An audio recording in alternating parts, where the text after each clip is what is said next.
Capitol Records presents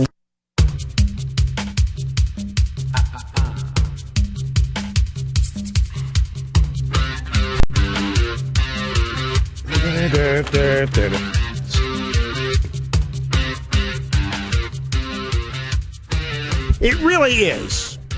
I am going to characterize this whole Herman Cain thing for exactly what it is, because it is an historic moment. It's an historic moment for scandals. Stop and think of this. The lack of a cover-up is the crime.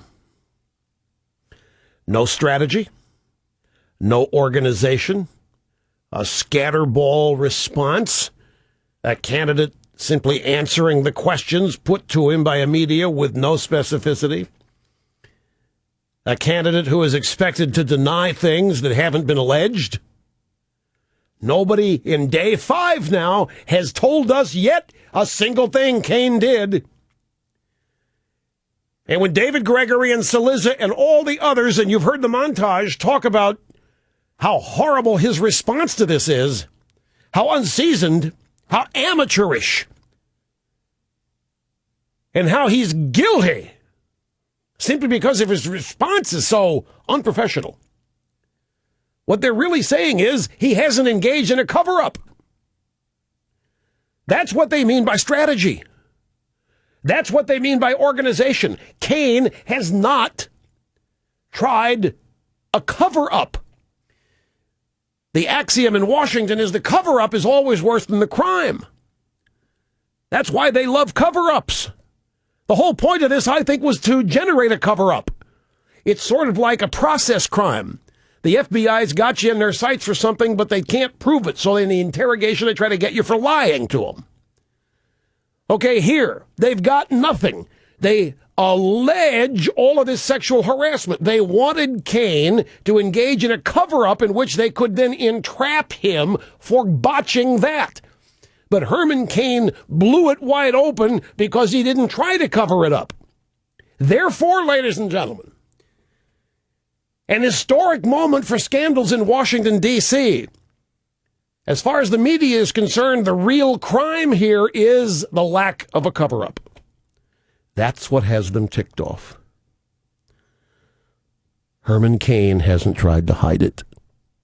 He hasn't constructed an elaborate series of lies that can be discovered as lies, which can then be used to nail him and wipe him out so they can move on to the next Republican to take out.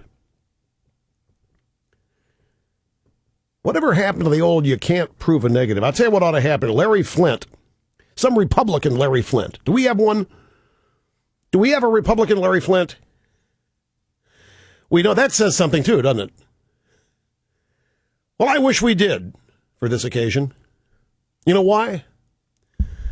If we had a Republican Larry Flint, this guy, I would urge him to wave around $50,000 for proof of sexual harassment at Politico. I mean, that's what Larry Flint does. He waves around $100,000, $50,000 for proof of sex with a Republican. Proof of sexual... So if we had a Republican Larry Flint, you want strategy, Mr. Gregory? I got one. We have our Larry Flint offer $50,000 for any news, any proof, quote-unquote proof of sexual harassment at the Politico offices. And we could win it because the rules have been established by Politico.